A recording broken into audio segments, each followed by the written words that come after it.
Magandang umaga po mga kaibigan. Tayo po yung magkakasama ngayong Lunes Santo sa ating po namang Tapatan sa Aristocrat. Pag-uusapan natin ang West Philippine Sea, ang South China Sea, at marami po mga kaakibat na issue na bumabalot dito sa lugar na ito na napakayaman sa natural resources, petrolyo at iba pa.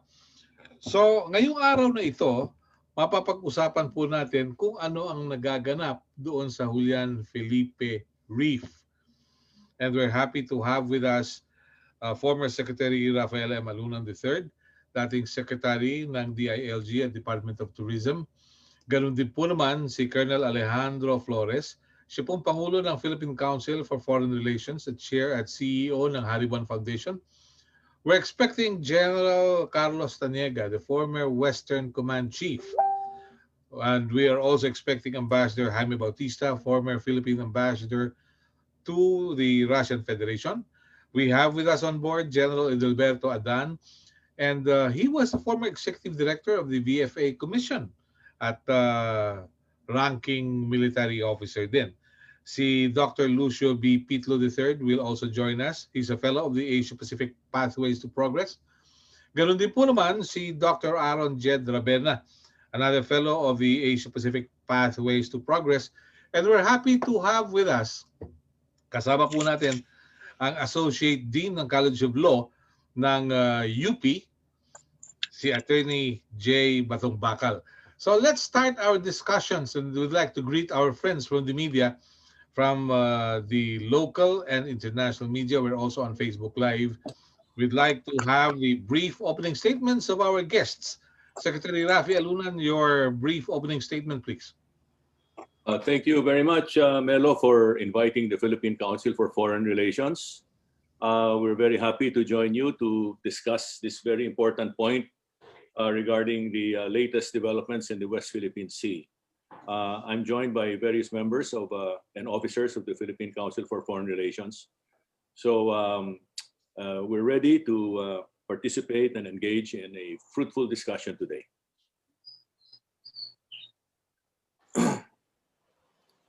Kung mo yung libro ko, yung pad.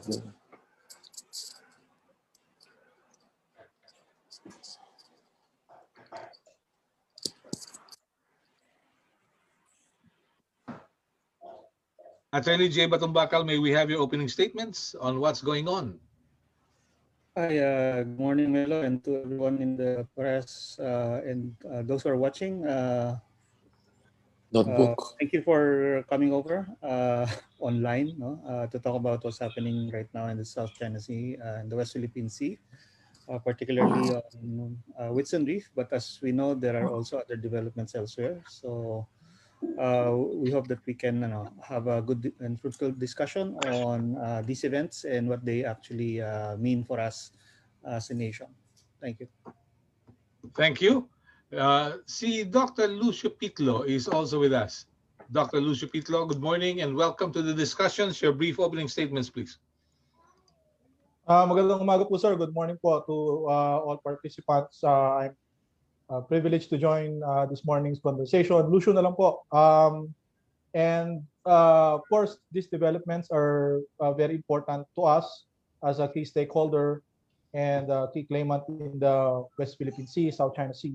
And it's important to get to the bottom of these developments and find out ways for us to push back if we have to. And on the long term, find ways to mitigate these kinds of incidents. Of course, this would not be difficult, but this will be a long-term issue for us. This will be a generational problem that we'll have to consider.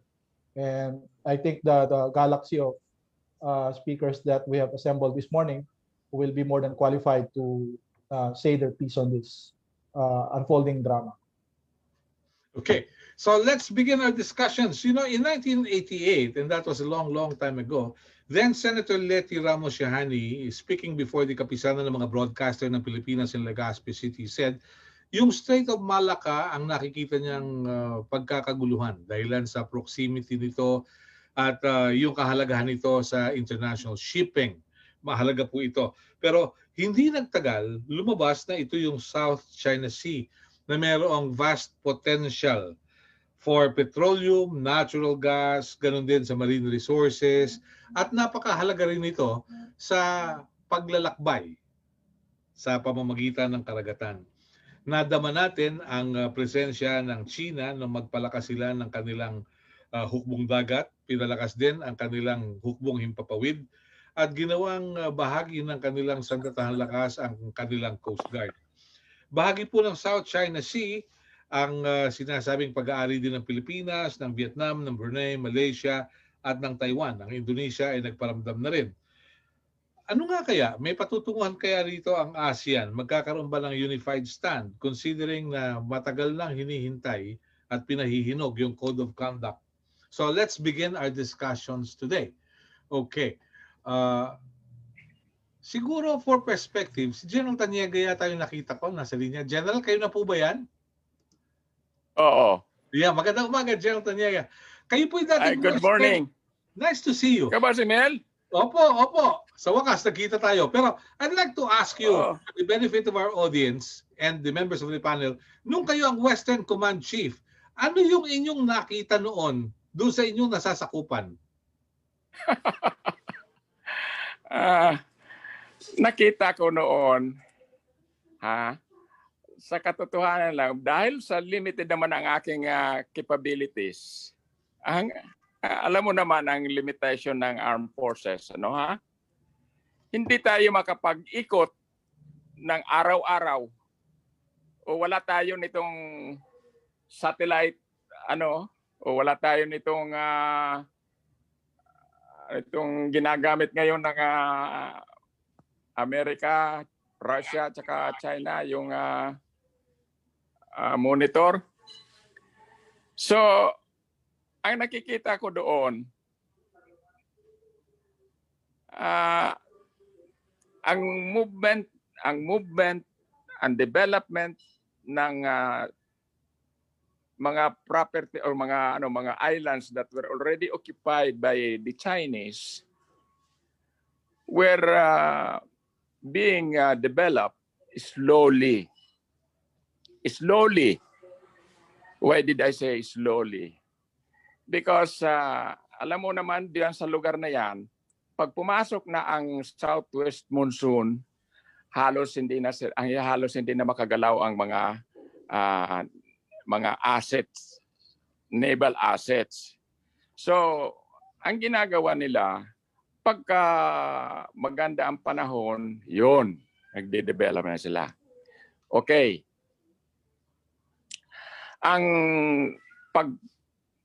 In 1995, no? Actually 94 pa yun, December nag-umpisa silang mag-develop o magtayo ng kanilang mga antena monitoring system doon sa Mischief Reef. Yun ang tinatawag natin panganiban. That is about 139 nautical miles west of Palawan. Way within our territorial limits, especially within our exclusive economic zone. Okay? Mm-hmm. Na-discover ito dahil one rainy season, ang ating mga fishermen nagpunta doon because this is really their sanctuary. Pagkaka-inclement weather, pagka ang panahon doon masama. They go there to rest and at the same time refurbished. Nung nagpunta sila doon, they were surprised, nandun na ang Chinese, they called them research, pero they're manned by the Liberation Army, People's Liberation Army Navy. And so they were taken hostage for almost 1 week. For more than 1 week, I think. More than 1 week. Nung hinahanap na namin sila, doon na namin na-discover na nandun sila. Katapos, later on, pinakawalan. That's the start of our major concern na ano tayo ng tinawag ang ambassador ng China sa DFA, pero ang sabi ng ambassador wala silang kinalalaman. Later on, nung pinakita yung picture, nag-admit sila na this is the work of low-ranking functionaries within the People's Liberation Army, and actually they're there to help our fishermen to provide sanctuary during bad weather. Mhm. Yun ang Okay. kanilang sagot. Mhm. Oh. Okay. So that started it. That's how it started. But actually, actually, the Chinese were doing this way before. Mhm. As far as I am concerned, as far as my knowledge about our armed forces and our pinaiiral na Mutual Defense Treaty, the Chinese were very happy when we evicted or we caused the removal of the military bases in the Philippines. They were very happy. Why do I say that? Because before that, I do not know.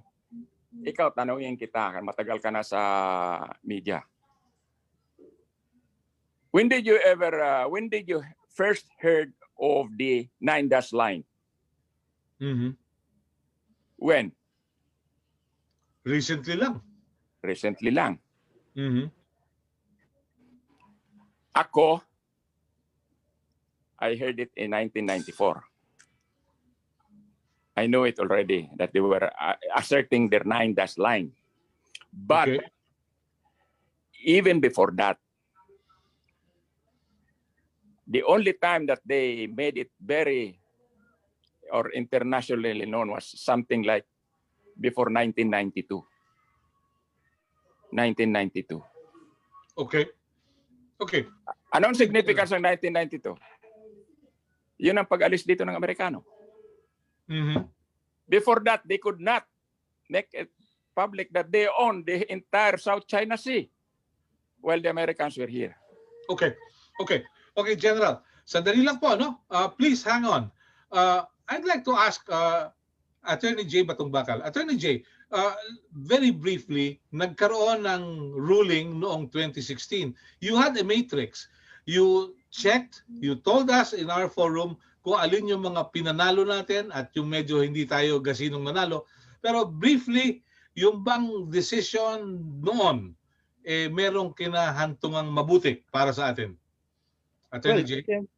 Siyempre may kinahantungang mabuti yan, no? Because prior to 2016, no, when the decision was handed down, there was really a lot of uncertainty legally about who is entitled to claim what in the South China Sea and the West Philippine Sea, no? Particularly, yung issue para sa atin na mahalaga, isa sa pinakamahalaga sa atin was hanggang saan ba talaga abot yung ating exclusive economic zone.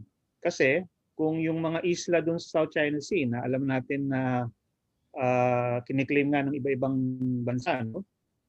Kung sila mayroon din silang sarili nilang exclusive economic zone, ang pagitan between them and us, no, yung potential boundary nga ay magiging malapit lang sa Pilipinas, no? Mahahati yung Recto Bank o Reed Bank at yung EEZ boundaries sa dulo ng Palawan ay siguro nandun sa malapit na sa Balabac, no?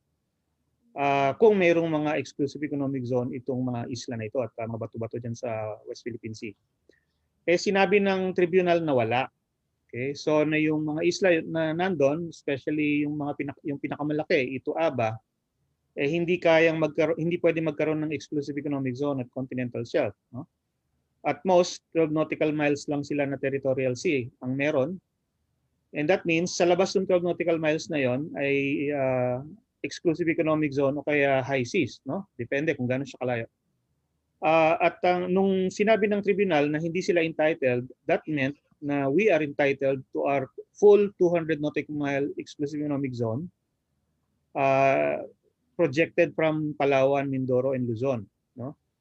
And this covers more or less sabihin natin mga 2/3 of the area of the Spratly Island Group. So, yung legitimately disputed na lang, ang talagang dapat na pinagtatalunan na lang ng Pilipinas at China at lahat ng ibang bansa, ay yung mga mismong isla at bato at yung 12 nautical mile territorial sea nila. Pero hindi na nila pagtatalunan yung sa labas nun, dahil magiging klaro na yung pagpasok yan sa 200 nautical miles, tulad nga nitong Whitsun Reef, tulad ng Mischief Reef, Ayungin Shoal, lahat yan sa Pilipinas yan dahil nasa loob siya ng exclusive economic zone at continental shelf natin. Lahat ng resources, no? Particular dyan yung mga natural resources, no? Hindi ito kagaya ng land territory na kahit ano pwede mong gawin, pero at least lahat ng mahalaga doon, meaning yung natural resources doon, ay sa Pilipinas talaga. At sa labas ng 200 nautical miles na yun, yan na yung high seas. Ibig sabihin, lahat ng ibang bansa mayroong karapatan dyan sa high seas area na yan, no? So parang yung disputed area between us and China ay talagang pinaliit na, no? At yun nga, ang natira na lang ay yung mga isla at bato at yung 12 nautical mile territorial sea nila. Pero yung mas malaking area, yung exclusive ng zone at continental sa labas nun, ay nakita na kung alin ang para sa Pilipinas at alin ang sa high seas na lahat ng bansa mayroong rights, no? So yun yung kahalagahan nun. Kaya ngayon alam natin, for example, na yung Mischief Reef mismo, dahil walang isla at bato yan before no, bago yan lagyan ng artificial island ng China. Iyan actually, parte yan ng continental shelf ng Pilipinas, yung sa ilalim ng tubig. At yung mga pangisdaan dyan at mga minerals in the water, etc. Ano yan? That belongs to the Philippines. Okay? Kaya hindi sila dapat nandun. All right. Secretary Rafi, on behalf of our other resource persons, how do you look at this? Ito ba nangyari sa Julian Felipe Reef is a cause for alarm? I'll be asking the other members of the council as well. Yes. Well, I think so. I think it's really a cause for alarm because una-una, it's well within our exclusive economic zone. And more than 200 vessels, and they didn't look like fishing vessels at all to me. Some looked like small tankers. Others looked like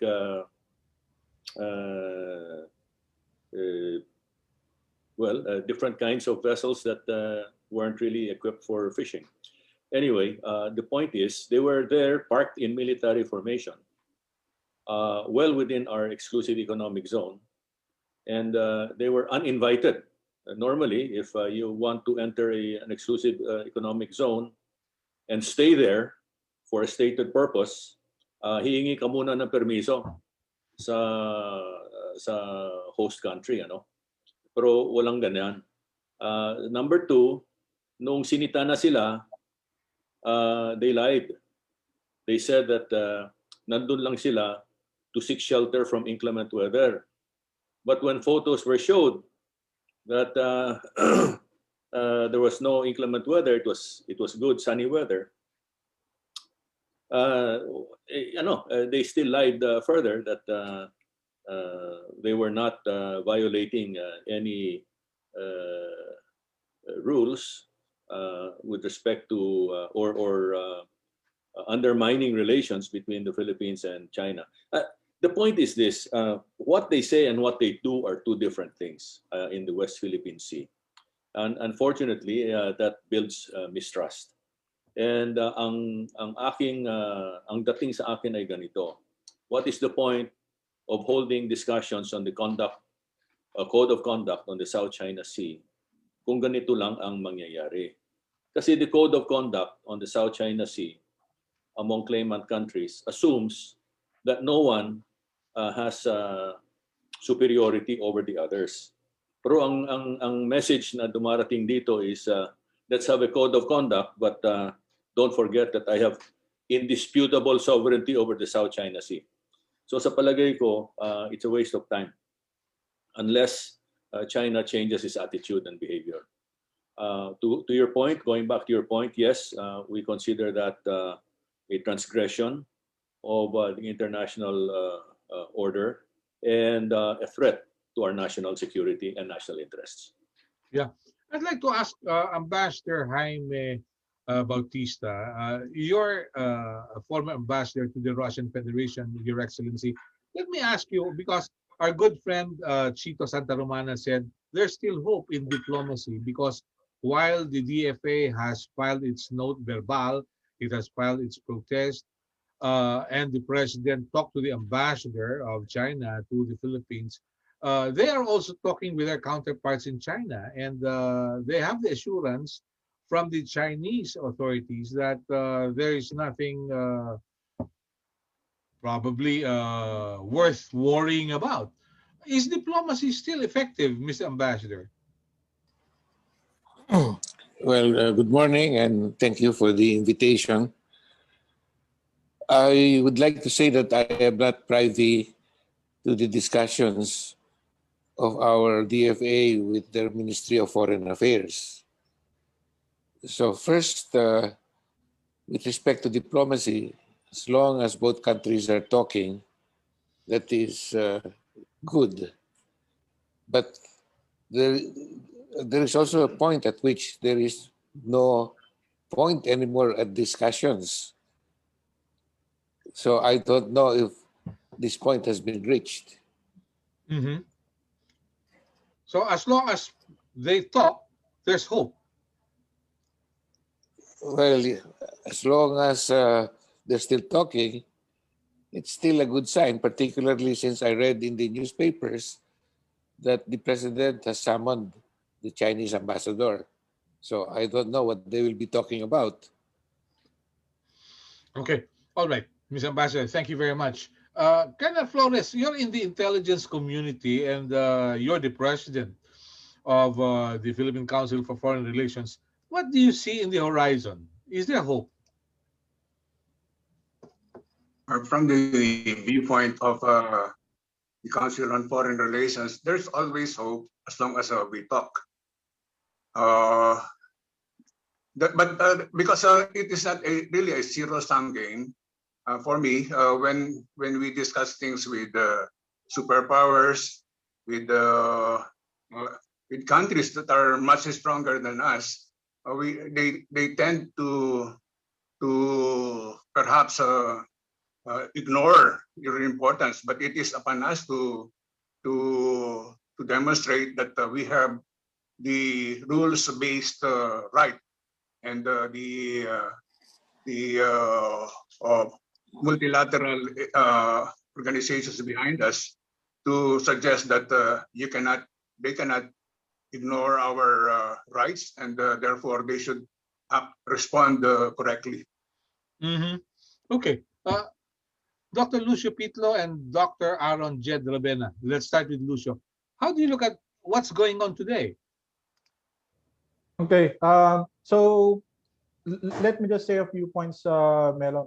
So una, yung Whitson Reef or yung Julian Felipe Reef, where we have this latest development going on, where we have this massing or swarming of over 200 Chinese fishing vessels on the reef, which is naturally, of course, has become a serious cause of concern and a serious irritant between bilateral relations.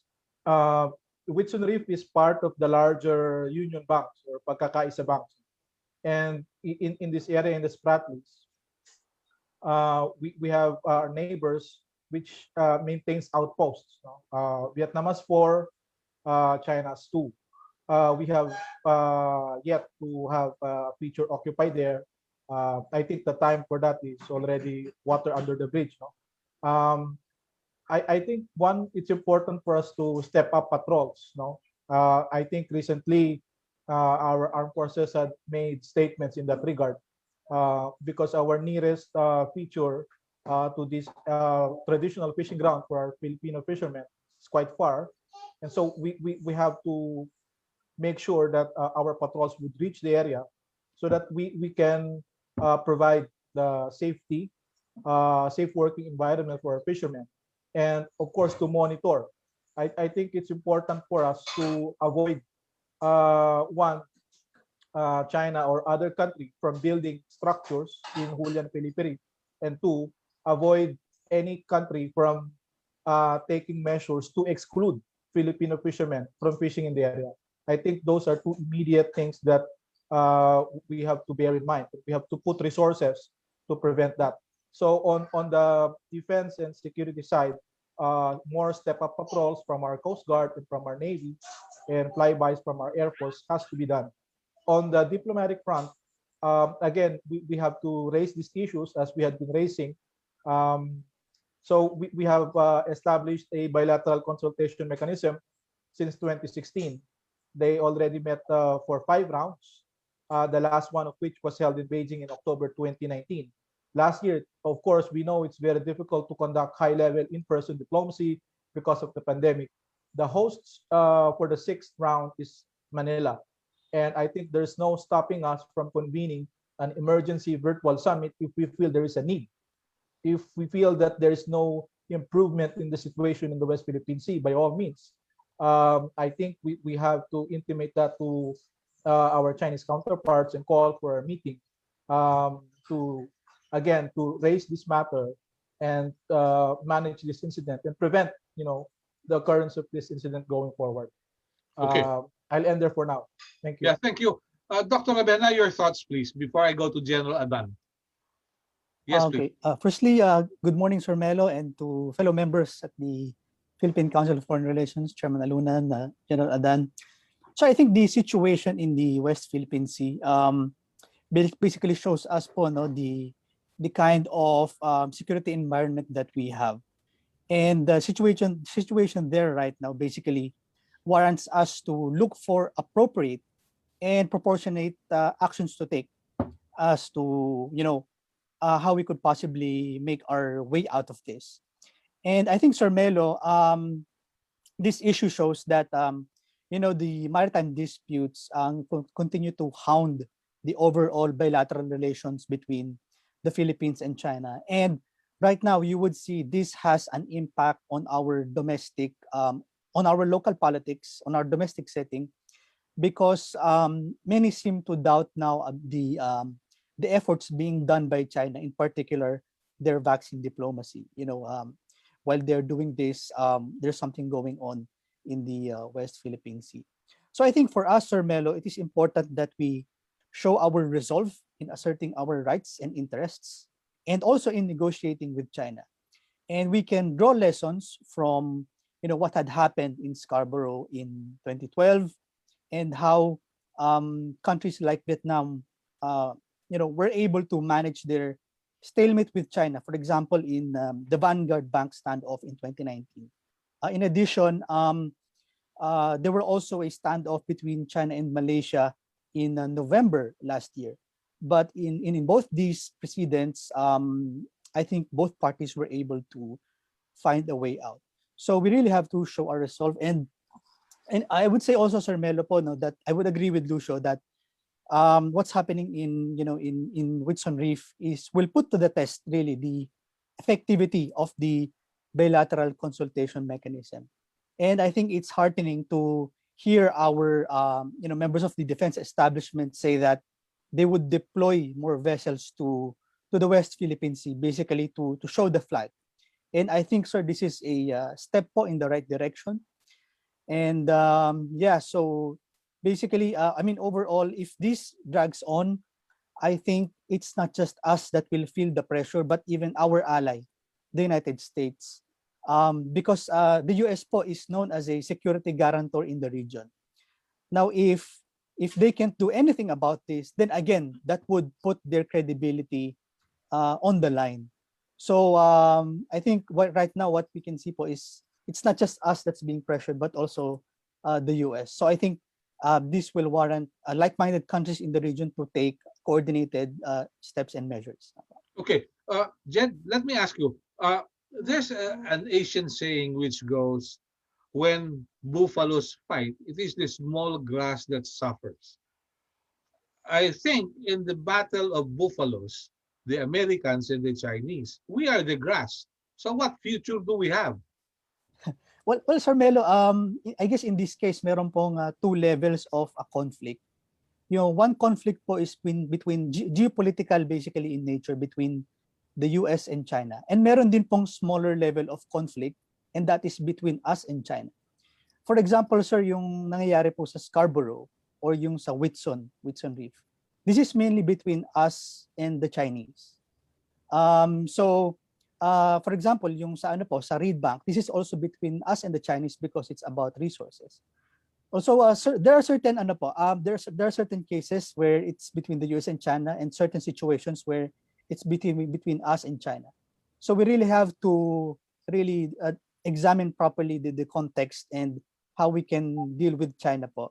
And so at the same time po, nandiyan din po ang US. So kung tayo po ay minsan kinakabahan or merong insecurities, tayo rin po ay lumalapit sa US. So parang ganun po yung dynamics. Okay.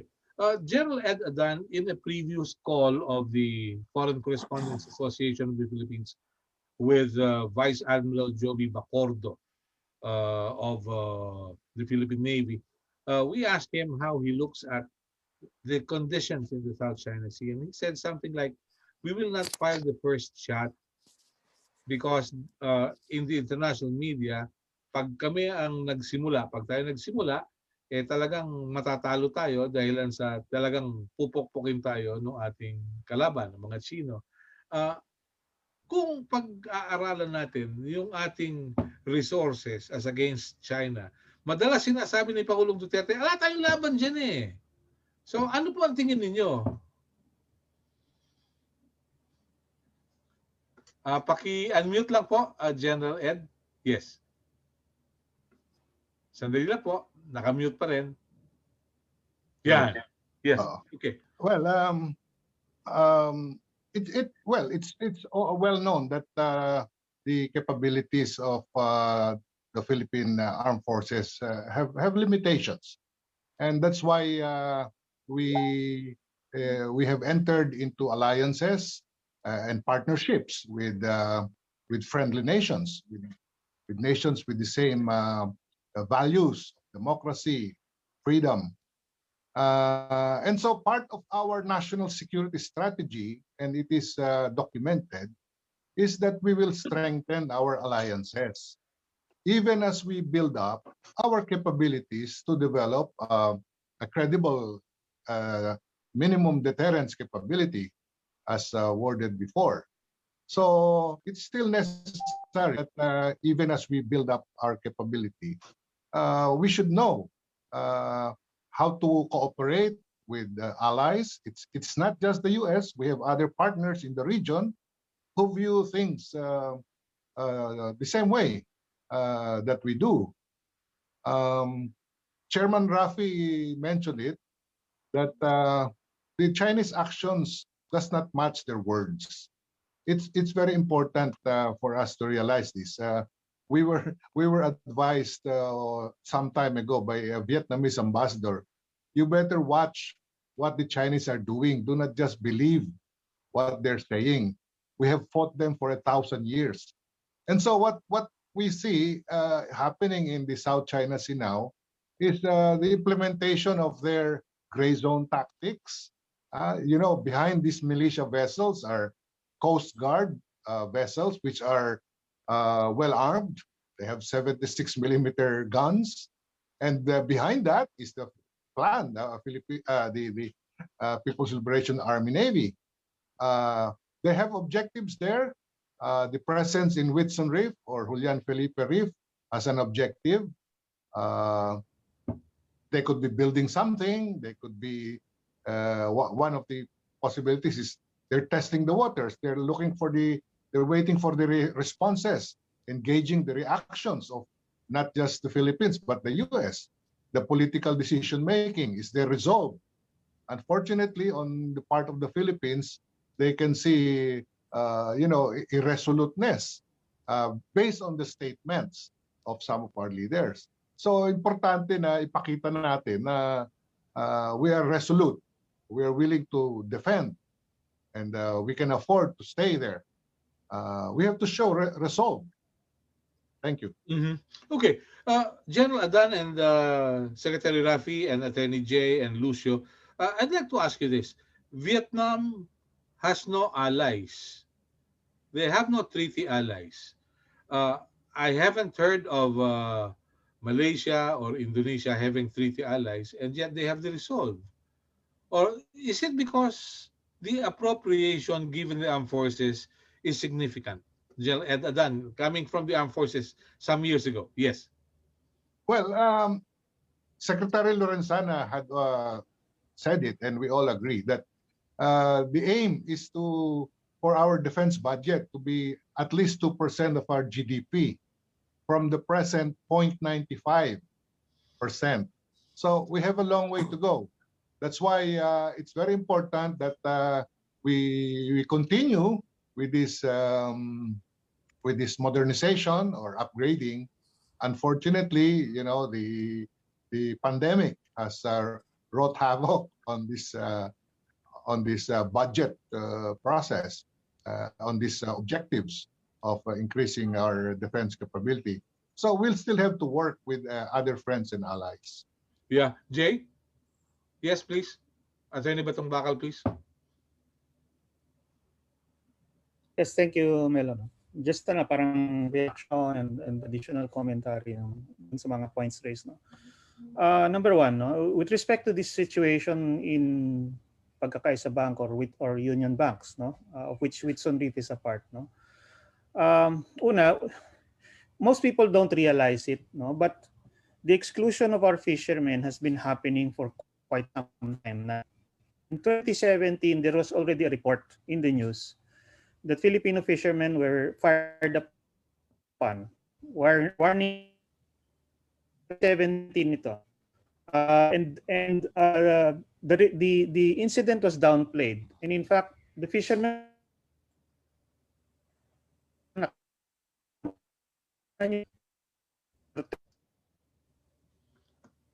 Yes, you're coming in and out, Jay.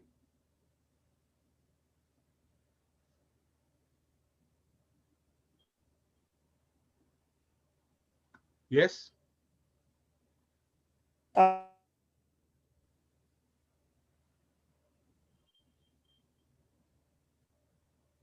You're coming in and out, Jay. Could hardly hear you. Uy, nawala yung signal ni Jay. Hello. Oh, yes, please. Go ahead, Jay. Ayan, meron yatang may ayaw nung gustong sasabihin ko. Like I said, in sum, no, 2017 nangyari na yon, 2018 nangyari ulit. Pinapaalis yung mga fishermen natin doon, pinapalayo sila. So 4 years later, anong nangyari, no? During that intervening period, ano yung naging reactions ng government, no? Number one, downplayed it. Second, may excuses pang binigay na pinayagan mo silang isda. Oh, now a few years later, you have an entire fleet of fishing vessels, no, right in the middle of your exclusive economic zone. Nung tinanong bakit sila nandoon, no, sabihin natin totoo yung sagot nila, totoo yung sinabi. Sabi nangingisda daw kasi nagsishelter lang sa pangisda, huminto lang sa pangingisda. So parang ina-admit pa na patuloy pa rin yung pangingisda nila sa exclusive economic zone natin, no? Tapos pagdating dun sa nasabi nga ni General Adan, no, may strategy dapat ang Pilipinas patagal na, no, which is to build up and to strengthen alliances and friendships with other countries dahil maliit na bansa nga tayo. Kahit anong gawin mo, kahit i-maximize mo to 2% of GDP ang ating defense expenditures and equipment, no, hindi mo pa rin mamamatch yung laki ng forces na available sa China. No? They are 10 times larger than us in terms of economy, population, resources, etc. So logically, para nga maging match kayo, kailangan mo yung mga kaibigan mo, kailangan sama-sama kayo. Pero during that time, anong ginawa, no, ng Philippines as a whole? Sinong nagdadala ng duda tungkol sa alliance? No? Tayo rin eh. Pilipinas din, kine-question lagi. Paglalaban nyo ba kami? ano talaga, hanggang saan kayo exactly pagdating dyan sa pag-responde nyo, no? Totoo ba na magre-responde kayo? Sino ba nagdududa kundi tayo rin, no? So, paano mo nga asahan tuloy yung kabila na mag-invest kumbaga sa iyo, i-consider kang reliable or kumbaga pagtanggol ka talaga kahit anong gawin mo, kung ikaw mismo nagdududa sa umpisa pa lang kung anong gagawin nila. So yun yung problema natin eh. So ngayon, meron tayong 220 fishing vessels sa loob ng ating exclusive economic zone, no? Na parang nauulit-uli ang kasaysayan, no? Nangyari na 'yan sa Mischief Reef, nangyari na 'yan sa Scarborough Shoal. Nauna muna yung fishermen nila nung sinita sila, nung tinambangan sila, biglang nagdatingan yung kanilang Coast Guard, no? Tapos in both instances tayo yung umatras. So mangyayari na naman ba ito sa Whitsun Reef? Mangyayari ba uli yan sa ibang reef? I mean, alam na naman na natin yung nangyari before at nitong mga nakaraang taon din, nire-raise din lagi ng mga kritiko na tinatawag, no? Tulad ko, sa bawat pangyayari diyan, sinasabi namin, nire-raise namin yung warning signs, ika nga, no? Pero ano nangyayari? Dina-downplay at binabanatan pa yung mga kritiko na destabilizer daw, no? O tapos ngayon 4 years later, several malakas na lang dito, diba? So hindi maganda yung pattern na yon. So hopefully this time medyo matuto na naman and hopefully meron pang tsansa, no, na mabago naman yung outcome nitong particular incident na ito. Yun lang naman, Melo. Yeah, thank you. Secretary Rafi, bago tayo magtungo kay General Taniega. Yes, please. Sa daming sinabi, can I go back to your question? What was your question? Nalito na ako. Yung kasing mga bansa, katulad ng Vietnam, walang alliances, pero they can stand on their own. Yeah, well, you're referring to Vietnam, no? Yeah, of course. Well, Vietnam has a very proud tradition of standing up to foreign powers, no? They've been at loggerheads with China for over 1,000 years, no? On and off yung kanilang mga skirmishes. They were able to defeat a world power, France, in the early 50s, and then later on, they may have lost most of the battles in Vietnam, but they won the war against the United States from the standpoint of well, the political weakness and divisions within the United States compared to their unity and resoluteness. Yeah. Those are the things that we should look at when we assess the capability of nations to go to war. It's not just a matter of military strength, but it's also about brain power and also about other elements of national power to include unity, political and social unity, economic strength, financial strength. Mahaba bang PC mo? Kaya mo bang i-fund yung gera if it's protracted, mga ganon. And then of course your alliances. Now we've been talking about alliances. That's very, very important. You may be a weak country, but if you have strong defense partners and allies that are sincere about backing you up, then those are force multipliers. No,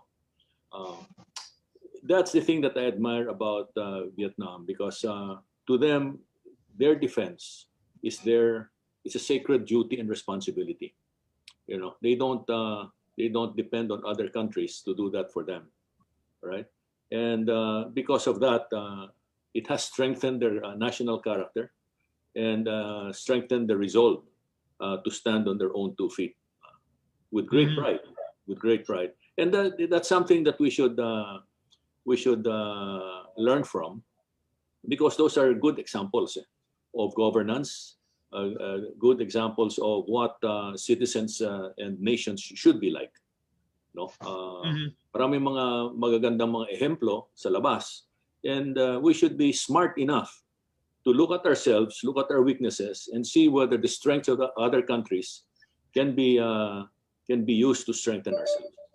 Okay, good, very well. General Taniega, yung pong inyong karanasan sa pagiging Western Command Chief, you mentioned na hindi kayo nakakaikot ng madalas, kulang ang resources, pero ngayon may technology na, may resources na rin. Kung sakali napakalayo ng posibilidad nito, i-assign kayo ulit doon sa Western Command. Will you be able to do your job much better? Paki-unmute nga po. Yes, go ahead. Paki-unmute lang po. Paki-alis lang sa mute. Huwag mo Unmute. Ayun. talaga, Melo. Okay. Yes, go ahead. Go ahead. Ah, sa ngayon, sa ngayon, you have to either be as powerful or even better than the military might of China to be able to assert our position. Mm-hmm. Sad to say, I have to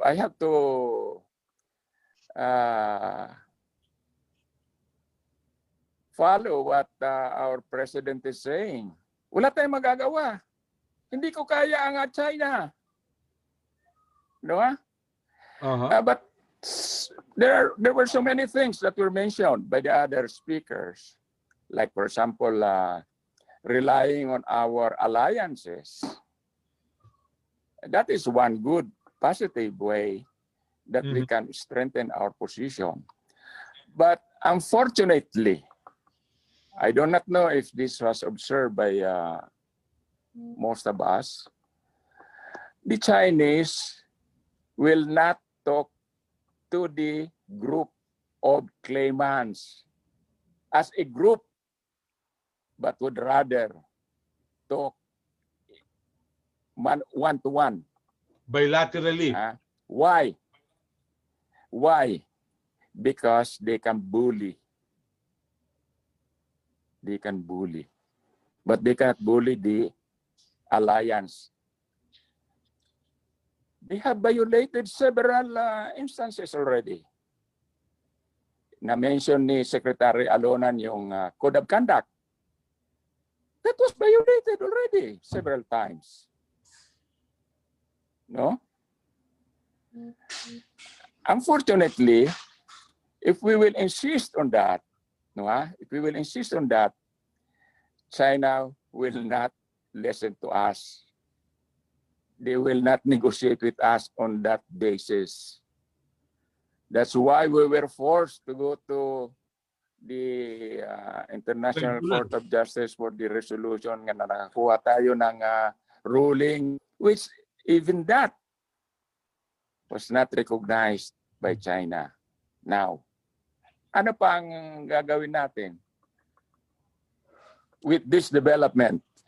Ikaw na nagsabi, kayo na nagsabi na history repeats itself. Kung ano nangyari sa Mischief Reef, sa Scarborough, gagawin yan dito sa Pilipi. Mark my word, they will do that. They will not hesitate. As a matter of fact, before you know it, those fishing boats are already bringing their to that area, to that island, some gravel from somewhere. I don't know where they would get it. I hope not from the Philippines. Okay. Okay. And eventually, that island will become another Mischief Reef. Look at what happened to Mischief Reef. Mayroon ng runway doon. Okay. Thank you, General. Thank you. We'd like to open the floor to our colleagues from the media who may have questions. We saw representatives from Reuters, from Business Mirror, and from the Foreign Press. Yes, Jerome, you have questions. Please go ahead. All right. Sige po. Good morning to our resource speakers. Thank you for the insights that you shared.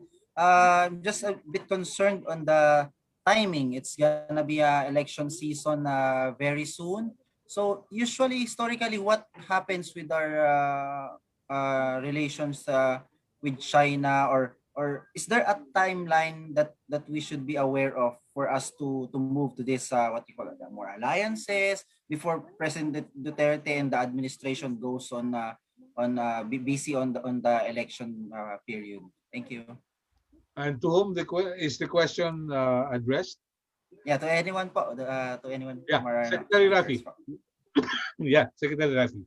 Yeah, I'll start it off, and then the other members of PCFR can jump in, and as well as Jay and General Charlie. To begin with, I'd like to say that we will be talking with China, or the world will be talking to China for many years. Okay, it's not time bound. As far as the Philippines is concerned, our problem with China will go beyond the term of President Duterte. So we have to be ready with that.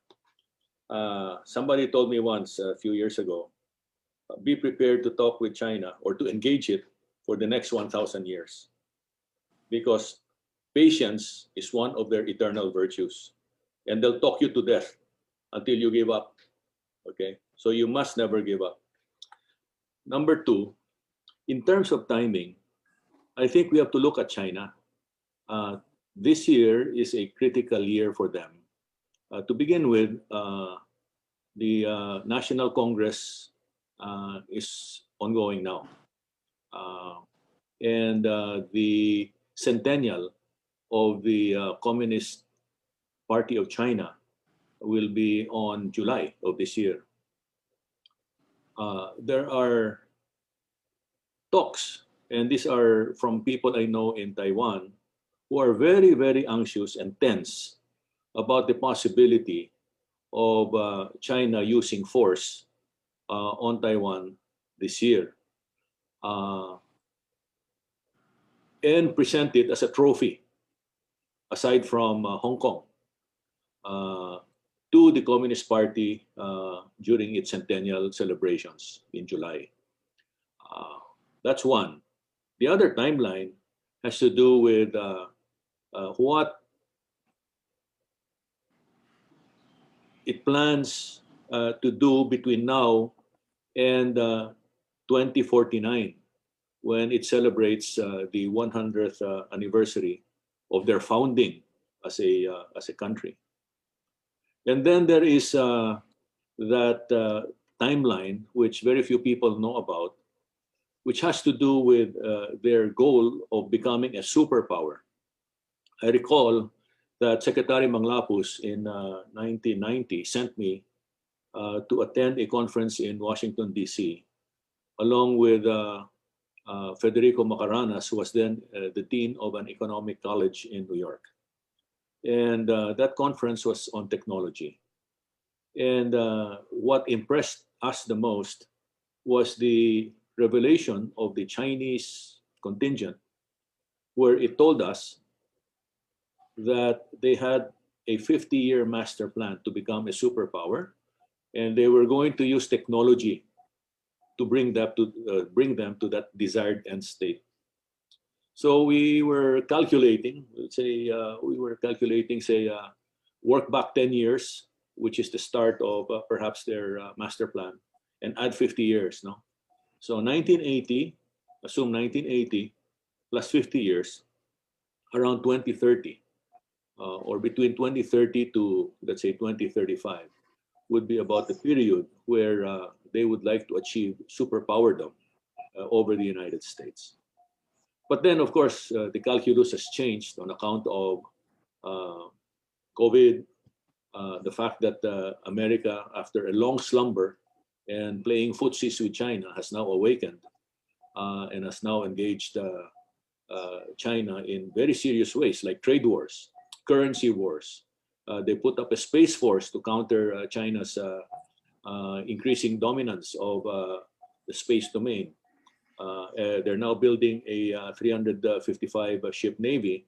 They're below 300 right now to try to catch up with China. So all of these things have a significant impact on timing. What I would like to impart to the government is this. It's very important for us to keep engaging China and all of the great powers with respect to peace building for human and ecological security. This has always been the mantra of PCFR. And for us to serve as bridges for peace.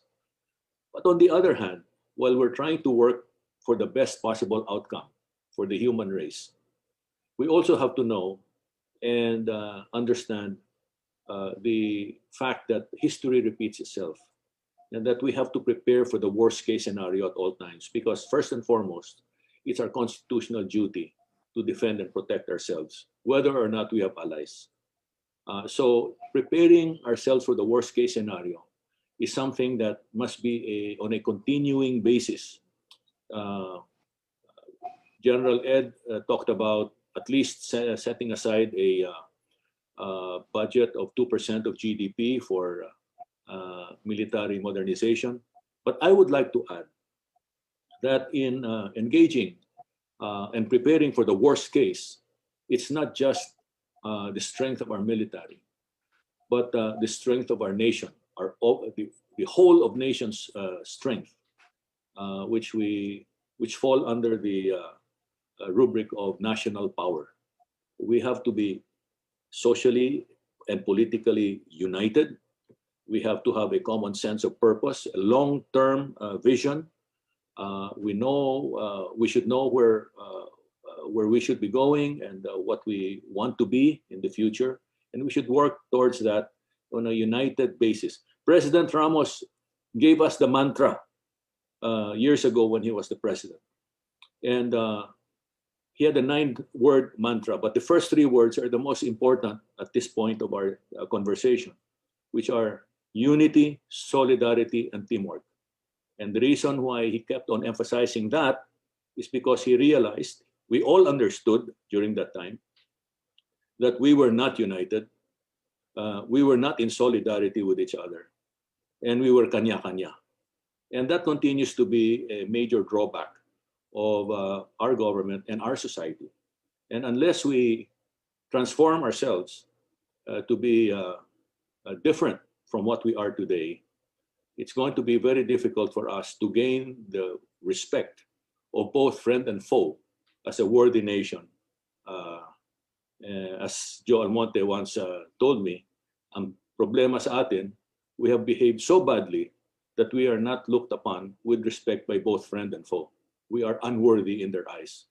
And I tend to agree with that. And that's something that we should all think about, reflect, and do something as one united people to change that, because after all, everything that we're doing today is to win the future for our people.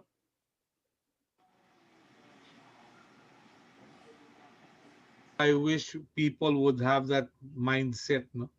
Na bigyan ng emphasis yung pagkakaisa at pagtahak sa isang patutunguhan para sa karamihan. Lucio and Jed, your thoughts about this before I go to General Adan and Colonel Flores? Yes, please. Yung tanong, yung tanong ni Jerome, may timeline ba dapat? Pag-i-election eh. Sure. Again, importante yung timeline, no? Kasi next year, Philippines will have leadership change. Next year also, China will have its 20th Party Congress. That would also be a very important milestone. Chair Alunan already outlined the 2 centenary goals for China that they want to achieve. Key timelines of which would be 2035 and then 2049. I think around 2035, China wants to achieve basic modernization, and by 2049, they want to achieve full modernization. That means it's as if saying that China is announcing that they would become a major power in all respects by around 2050. And so if that is the case, what's in it for countries like the Philippines? China is now the 2nd largest economy in the world. I think as early as 2014 or 15, they already surpassed the US in terms of GDP purchasing power parity, at least in one indicator of the strength of the size of the economy. So how do we want to deal with a big neighbor with which we have territorial and maritime disputes, but at the same time is our largest trade partner, an emerging investor, I think 2nd largest investor as of 2019, and increasingly an important player in our infrastructure. not to mention, of course, the assistance that we're getting in this pandemic. So, of course, it's a mixed bag. China is a geopolitical reality. It's a close neighbor, something that we cannot ignore. But of course, we have issues that we must not be afraid and we should not hesitate to raise. No? They are legitimate, and I think we're not the only neighbor with which China has issues with, no, in relation to the South China Sea, for instance. Now, mention earlier was made about our coastal neighbors like Vietnam, which despite having no formal treaty alliances, were able to hold their ground. No?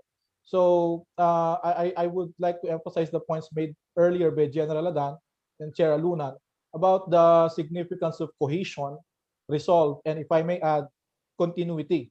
No? I think these three are very crucial for us. China, because of their strategic culture and the way they organize their government and their politics, they can afford to play the long game. They are playing the long game. And so I think it's important, it's incumbent on our leaders, no? Our aspirants for next year and the years to come, no? Our next generation leaders, to really sit down and have a basic consensus on how to approach China. Again, we're a democratic country. There would be a range of opinions, on how we look at China, how we look at the US, how we look at our situation, in this region. But I think we should have a consensus on a few points, no? And I think it's crucial for our leaders to achieve that as soon as possible. Okay. Yeah. All right. Jed? Okay, Sir Melo. Sir, just to add to what Lucio said, I think in dealing with China, sir, no, I guess deterrence, sir, doesn't just come in material form. And as was said also by previous speakers, I think it also includes po, sir, yung national will, yung psyche. Nakita po natin to sa, in the case of Malaysia and Vietnam.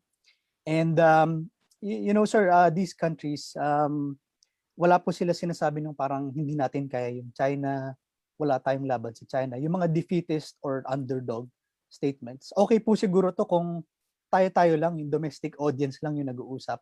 Pero kung meron ka pong international audience, especially kung yung katunggali mo pa yung nakakarinig niyan, parang hindi po ata magandang pakinggan. And take note, sir, that these countries do not have nuclear weapons as well. So maganda, mainam din po na matuto tayo sa kanila. And this is a very challenging situation. And I think both Malaysia and Vietnam have gotten used to yung parang yung hot and cold relationship nila with China. So far, none of them have severed their diplomatic ties yet with China. And parang binabalance po kasi nila. They show their resolve, and at the same time, they negotiate with China while doing that. So it's a delicate balancing act. At the same time, Sir Melo, this is my last point po, no? Ngayon po nangyayari itong issue na to sa Whitsun Reef. We noticed that mas dumami po yung parang alignment between the major powers. Kasi yung Japan, the Quad countries, the US, Australia, the UK even, or France, nag-express po sila ng greater political support and diplomatic support sa atin. And this is something that is, I think, unprecedented. But I think there is a deadlock po here, Sir Melo. Kasi hanggang saan po ba gusto i-assume ng Philippines or ng Philippine government yung responsibility in dealing with these kinds of incidents? And hanggang saan po ba yung gusto nating tulungan tayo ng ibang bansa? Kasi parang mangyayari po minsan is yung legwork, sino po yung gagawa ng legwork? Tayo po ba o yung allies natin? Sino po dapat mauna? Kung tayo po ba, susunod na lang po ba dapat yung allies? So parang meron pong chicken and egg dito eh. So parang nagsisisihan, sino po ba dapat umaksyon? Philippine government muna o US government muna or allies muna or Philippine government? So parang ganun po. So I think this calls upon us po to really examine more these situations and craft better policies po. Thanks po. Yeah. Jay? Thank you, Melo. Yeah, there's not much to add naman to what the previous speakers have said, no? Other than other than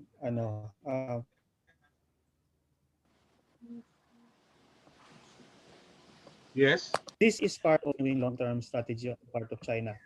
Okay, and what is happening in Whitsun Reef should have been anticipated already.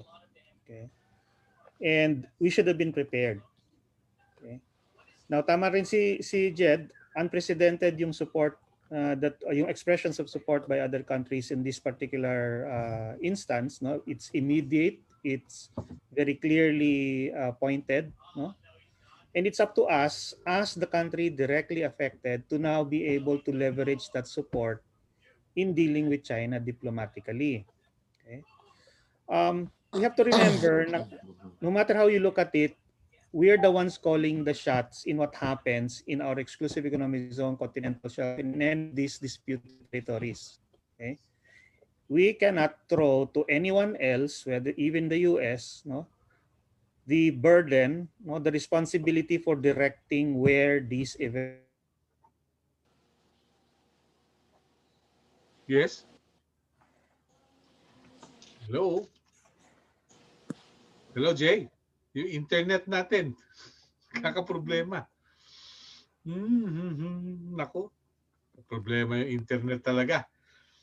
Something is wrong. Okay. Maganda ito. Jay, babalikan kita.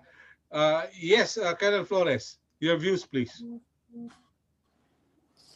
Maraming salamat, Melo. Yung China just recently finished their National People's Congress, and they approved strategic move, including the 14th five-year plan. You know, in my visits to China about 15 years ago, more than 15 years ago, one of their think tanks had as much as 2,500 PhDs working on problems of China or projections of what China will do over the next 20 years. And then 4 years ago, when we came back and asked about this think tank, they already had 4,500 PhDs working, meaning if we really like to address things like what China is doing, or even what our country should be doing, we should really work hard, and thanks to what Dr. Pitlo said, we really have to consider or create, or in fact, we should be creating a strategic center that studies where we are going. So at the moment, we do have national strategies. Even our NEDA does all of these development plans. But when we have a new president, it seems like all of these plans, all of these strategies are renewed or revisited, and some of these strategies become not implementable any longer. When in fact, this could be national interest objectives that should be enduring, meaning they should not be changed at all.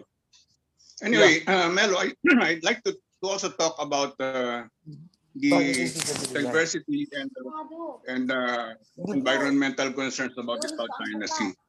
You know, South China Sea is a huge area, and it hosts a lot of thousands of species of marine life. And you know, yung China, well, not only China, but other countries do very injurious, disastrous, extractive fishing methodologies. But particularly China, what they did to the stone formations, they destroyed even the coral reef, including the giant clams that some of our environmental organizations planted. So, you know, it is not only a matter of boundaries or territorial sovereignty or economic sovereignty. these are all affecting the global environmental situation, and can result to extinction of a lot of our species. And you know what will happen if this species extinct? They can also affect the extinction of mankind. They are existential, actually. So yeah, Omelo, these are just some of the concerns that should be discussed with our counterparts, including our supporters, as Judge suggested, and also with the country that brings this lot of disastrous consequences. Okay. Thank you. Thank you. Thank you. Attorney Jay, before the internet died, Yeah. Okay, as I was saying, no, gaya nga sabi ni Jed, the support expressed, the immediate support expressed so quickly, no, within a day or so, is unprecedented. But it's up to us to take the lead. No, we cannot place the burden on anyone else, even the U.S., on determining what direction this situation will take. No, after all, we're the claimants here. We're the one. It is our EEZ and continental shelf we're talking about. So the diplomacy is now, kumbaga naka-prime siya because it has support. We know we're on the right side of the law and on this. So that gives us strength. We should use it. We should leverage it. No? Tapos dun sa earlier question nga pala about timelines. No? One timeline I'm concerned with is our own domestic timeline. No? Not just on the part of China, which Lucio explained, no? and Rafi also talked about. No? We have an election next year. Of course, everybody is very aware of that because nagumpisa na yung politicking, nagumpisa na yung electioneering. No? But then we also have the abrogation of the VFA, which was only suspended. That clock is still ticking, and we do not know yet, no, whether it will be extended again or not, no.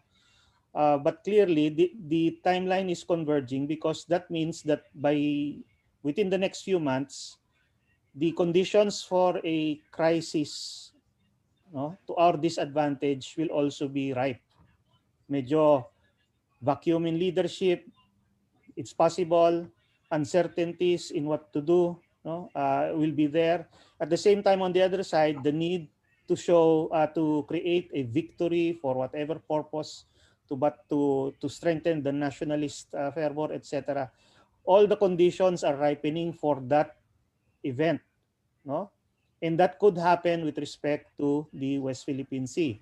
Like before, we're always warning that there is that possibility that whatever concessions the current administration got from China, such as no action on Scarborough Shoal, no, keeping it as it is, that could all go south towards the end of the term of the administration. If China had delayed any action because of President Duterte, the time to take that action again would be during this parang transition period.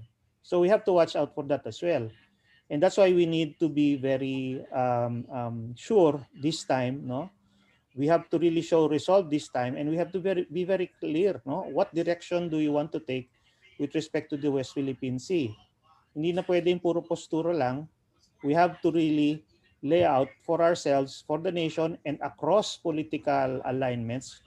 I don't care whether you're Dilawan or Pulahan or what, no? But when it comes to our national territories and jurisdictions, we all have to have the same. We have to all be on the same page on that. That's the only way we will be able to weather a potential crisis which could be brewing right now. No? So yun lang naman, Melo. Yeah. Thank you. Isang bagay siguro, Attorney Jay, hindi ko nakita kasi rito yung papel ng mga mambabatas like yung House of Representatives.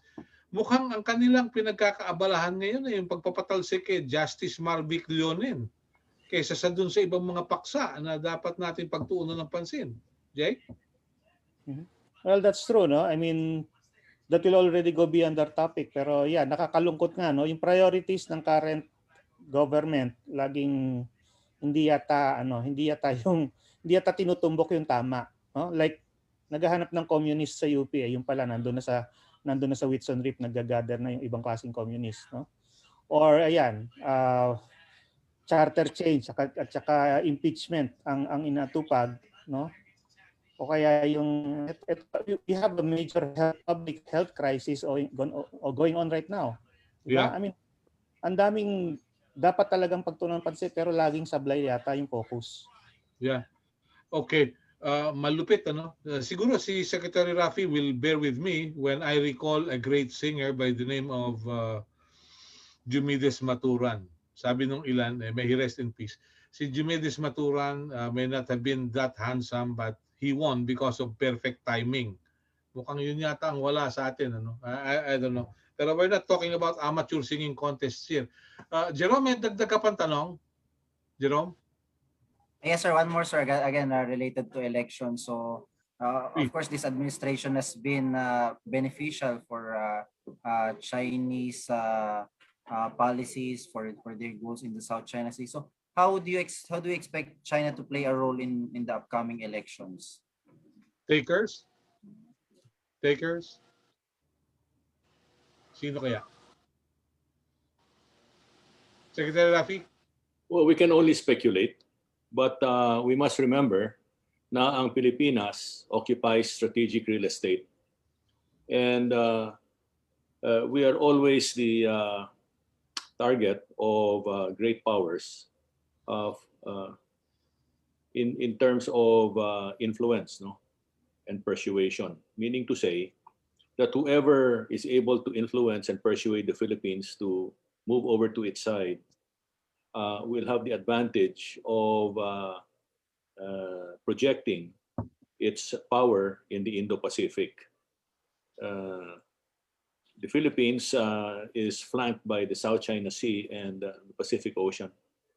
And for as long as these two bodies are firmly within the influence and control of a great power, that power can extend its influence and its influence to the Indian Ocean. And as I understand it, global trade in the Indo-Pacific accounts for 40% of global trade. No? So that's why it's very crucial that whoever has great influence in the Philippines will have the upper hand in projecting its power in the Indo-Pacific. Therefore, it would not be surprising to see China and the United States through its proxies and surrogates backing up their own candidates. That's how many of us see it. But what is buried under that is the need for Filipino patriots backed by the Filipino people to be brought to seats of power to be able to protect our national interest, not the national interest of other countries. That is the mission that we have. That's a sacred mission. And for those of us who consider themselves as change agents, it's a matter of developing what I call critical mass to be able to move that concept forward and stamp our influence on the political scene in 2022. Yeah, thank you. Ambassador Bautista, please. Your thoughts about this on the coming elections? Well, reading the newspapers, I see articles now coming out showing China's intention to be more active in promoting its interests. I'd like to go back to some previous questions and point out that before the crisis in Julian Felipe Reef, there was the news item about the recent law of China authorizing its Coast Guard to fire. So this was not surprising, I think, and the crisis now at Whitsun Reef is just a follow-up, to that law which I think was given to test the reaction not only of the Philippines but of the United States, and to test now, how strong now are the ties based on the MDT and on the BFA, and as well testing, the reaction of our president, and testing as well, what is going to happen next year when we have the elections. I should also point out that with respect to that law, the Philippines immediately protested, and with respect to the DFA protested, no? And with respect to the Julian Felipe Reef, the DFA again protested, and during the bilateral consultation of the Philippines with New Zealand, this was mentioned, and both New Zealand and the Philippines, showed their concern about this issue. Mm-hmm. Okay. We also have with us Attorney Dindo Garciano. Attorney Dindo, you also come from the council. What Yes. are your thoughts? Yes, please. Yes, good Please open morning. your video. Yes, please open your video. Yeah. Okay. Well, let me say first that I am neither a military tactician or a foreign policy expert. No? But I'm a lawyer like the President and Secretary Locsin, who looks at this problem in the legal point of view. Okay. So for me, I believe that the present situation that we are in is a legal situation rather than a military nor a strictly foreign policy situation. Why? Because we have legal terms such as territory involved, legal terms such as encroachment on territory. These are legal terms, okay? Legal terms that are used in disputes among parties, okay? And of course, we already have an arbitral ruling, okay, an arbitral ruling which is favorable to the Philippines. But then again, looking at it on a legal perspective, and Attorney Jay could bear me out on this, that in law we have what we call Rule 39 of the Rules of Court, which is what you call as execution. So who executes this legal ruling? Okay, this promulgated by the ICC. Okay, who is the sheriff who will be used by the court to enforce the ruling? Now, if you are the president who has a legal training and a foreign secretary who likewise have a legal training, you are faced with a predicament as to whether or not you allow the court to issue a writ of execution or a writ of possession. Because these are two writs that have to be enforced, if needed be forcibly, by the sheriff and with the assistance of the Philippine National Police. Now, but there's the other way of looking at it. Can we allow ourselves to settle to avoid any confrontation by the violent or the possible violent execution of writs of execution and writs of possession? Maybe this is the foreign approach, or foreign policy approach of the government in implementing such directions that we are presently seeing. No?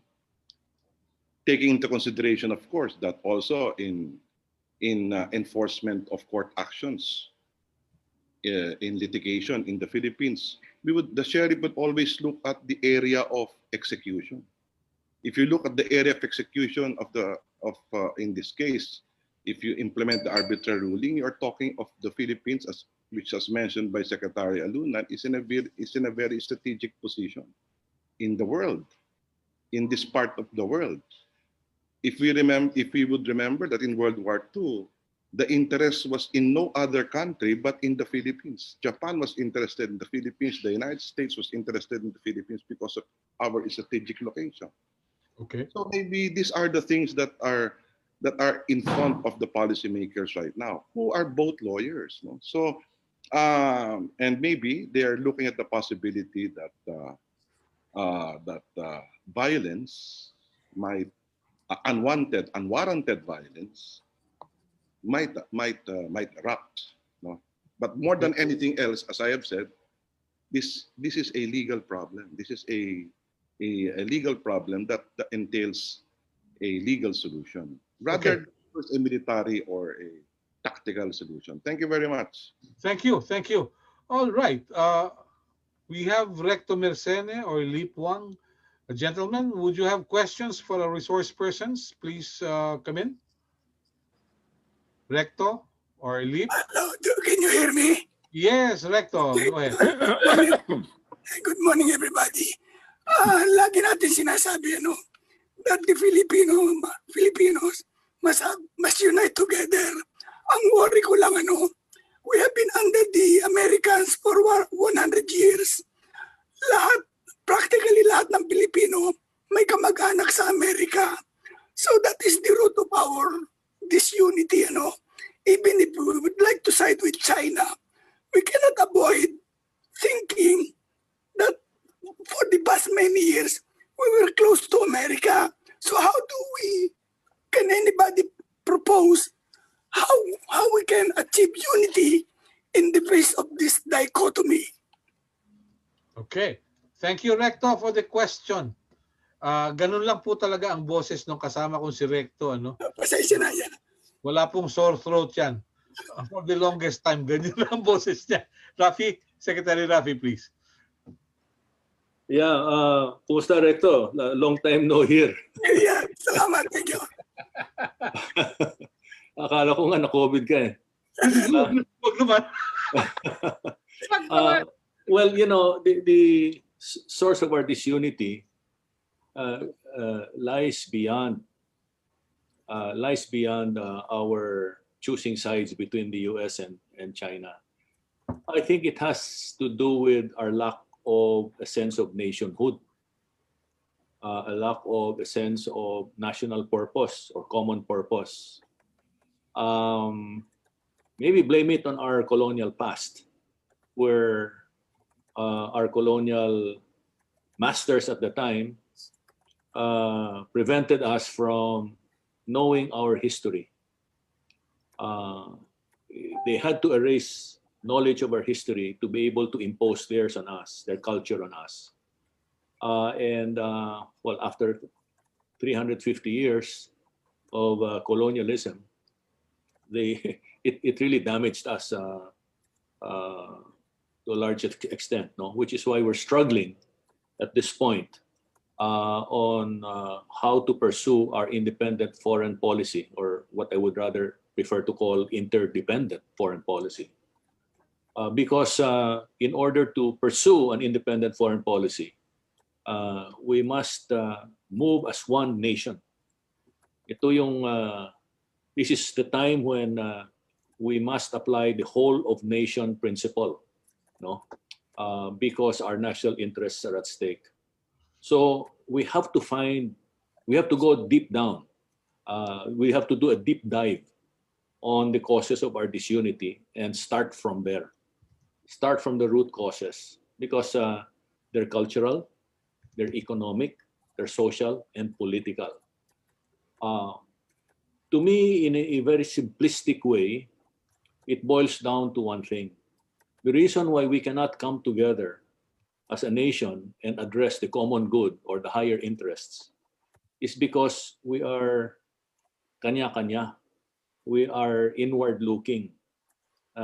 We put selfish interest ahead of common interests.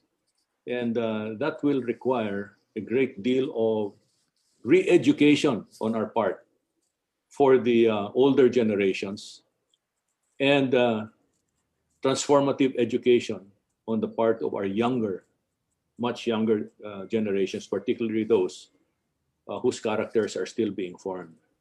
Because that's when national values, universal values are being instilled. It's very difficult, Recto, to really address the problem of disunity just on the basis of the fact that some of us are staying in the United States and therefore unable to consider China as a friend. We should actually be friends to everybody because that's what our interdependent foreign policy says. We have to be friends to everybody and enemy to none. But on the other hand, if we are to stay the course and assert our national interest and protect our national security, we have to think as one nation. And because we are not a united nation, we have to go back and find out the root causes of our division, of our disunity, and start all over. It's going to take time.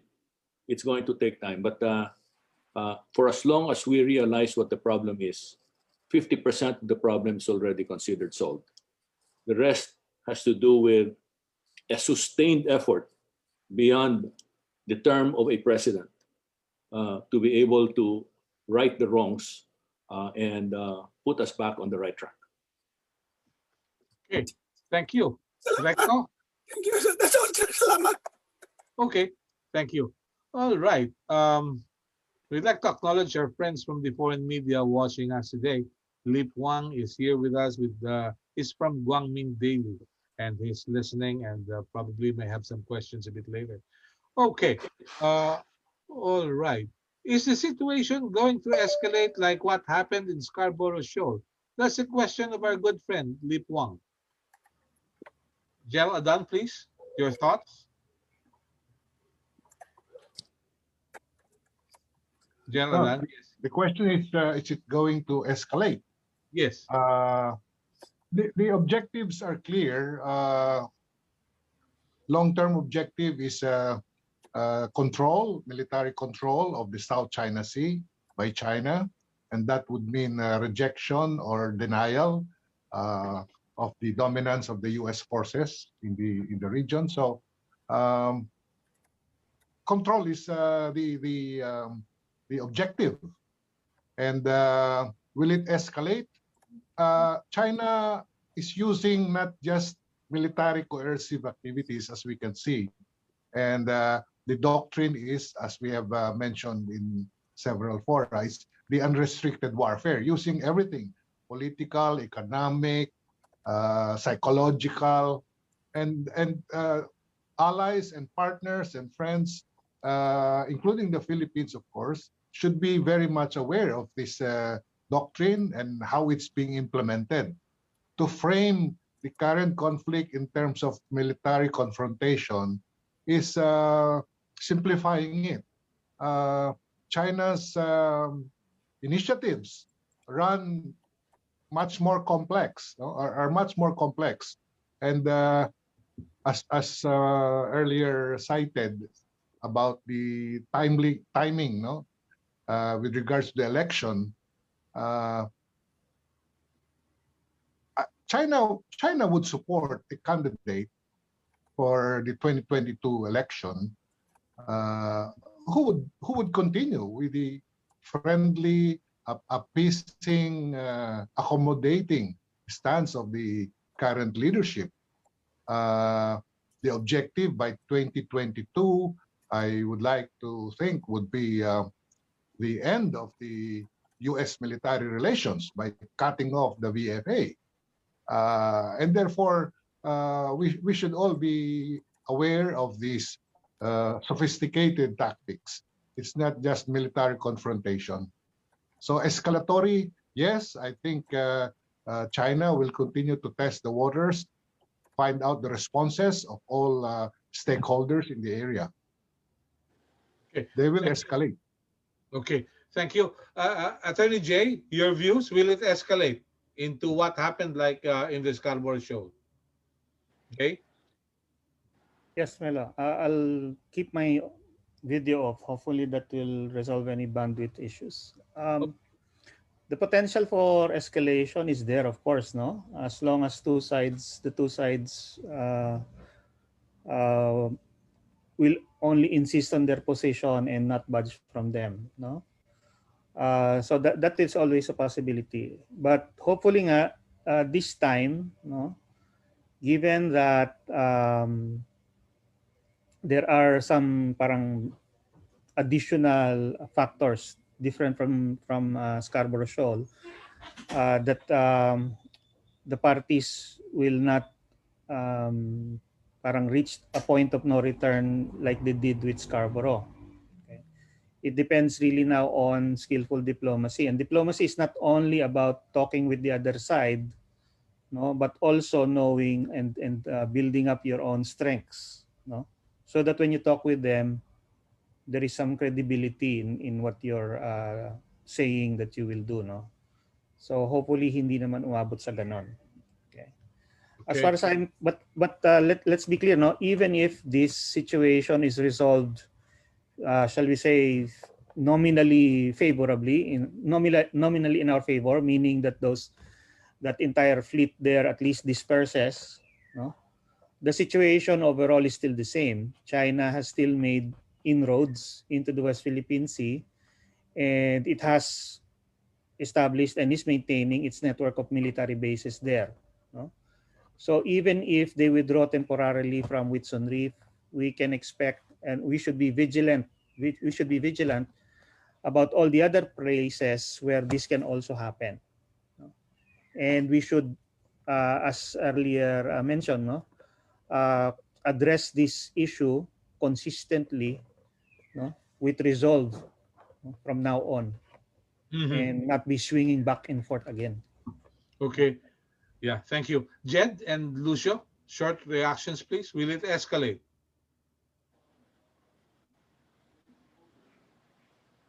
Lucio or Jed? Lucio can go first, sir. Yeah. Yeah, okay, go. Will it escalate? Go, Jed. Okay. So on my end, no, I think if the goal is to the withdrawal of the Chinese ships, Chinese vessels in Whitsun Reef or Julian Philippines, I think it's within the realm of possibility.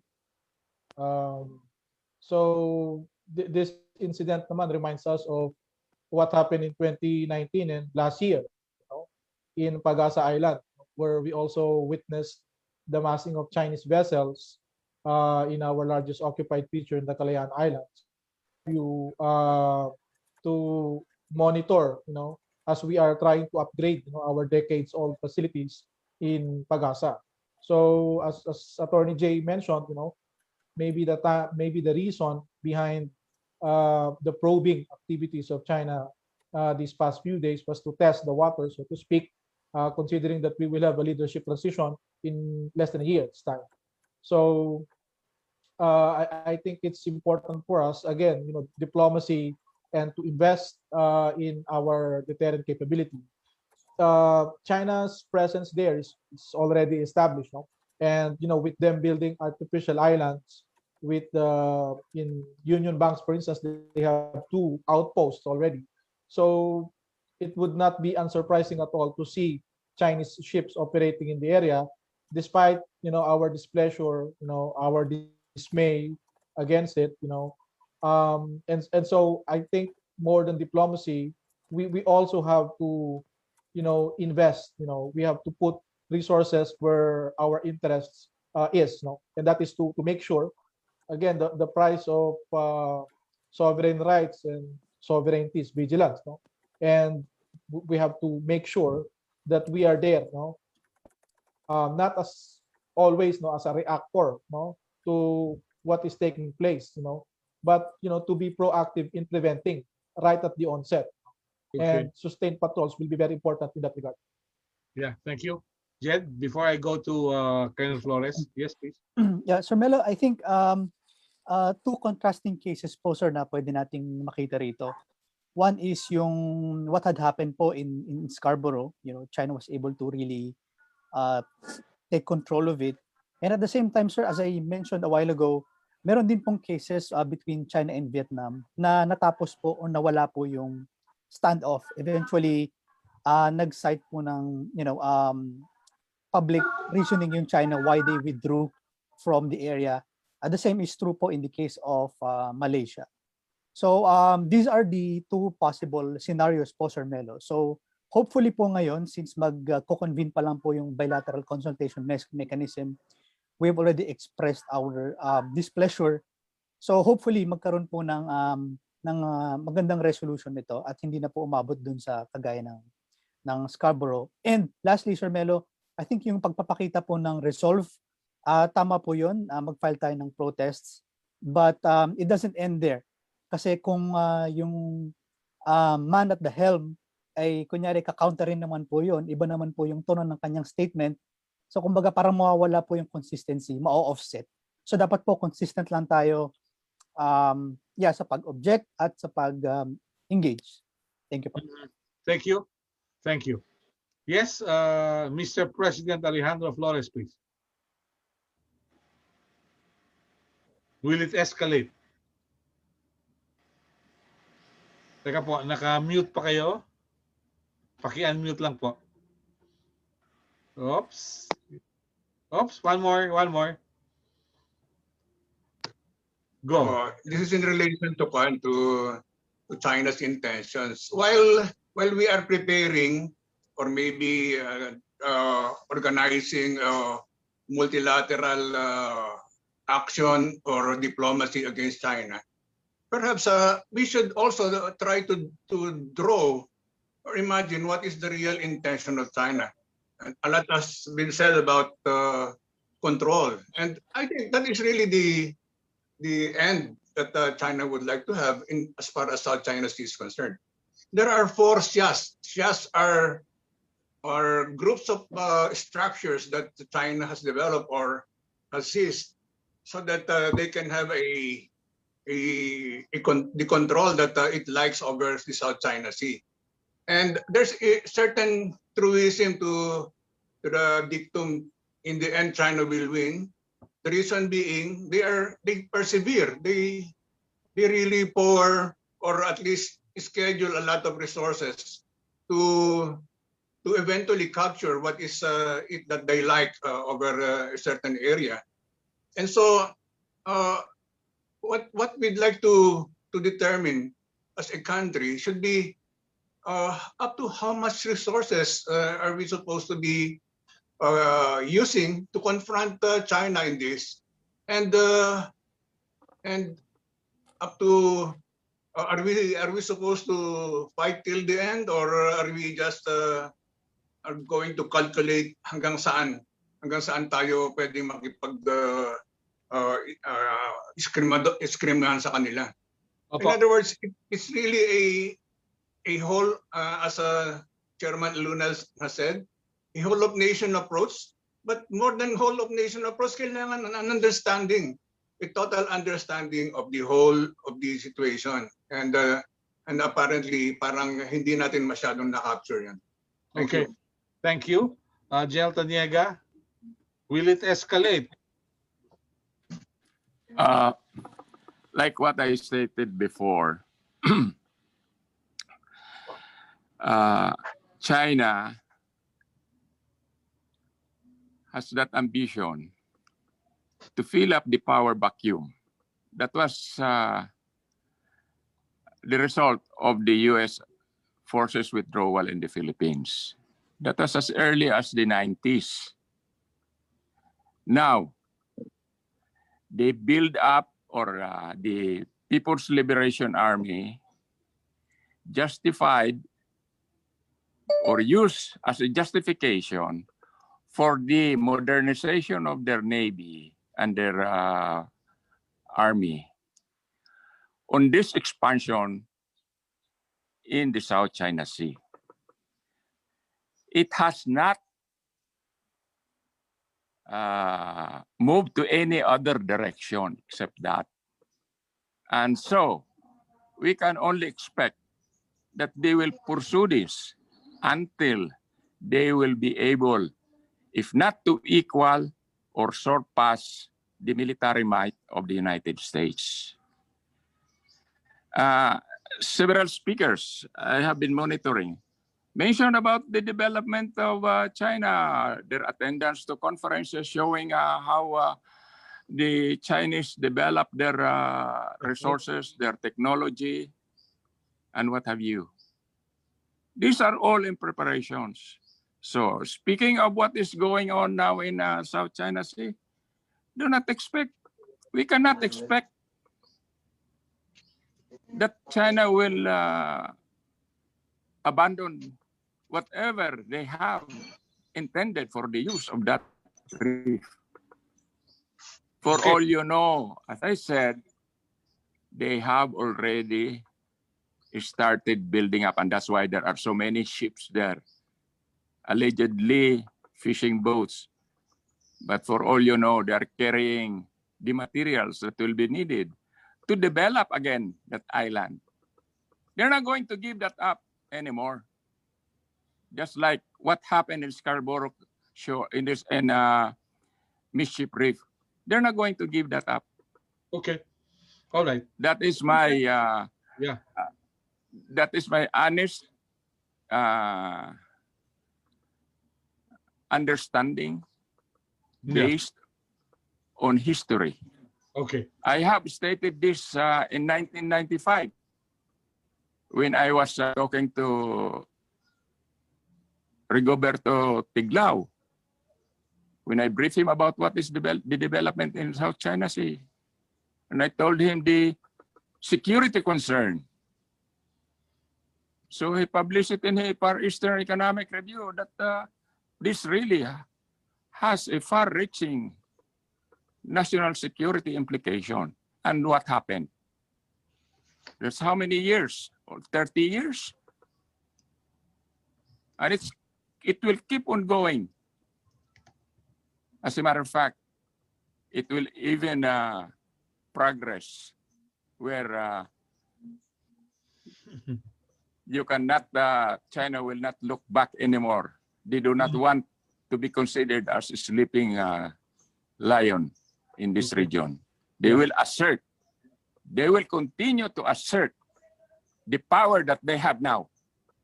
And it will continue on improving and growing. Now, right.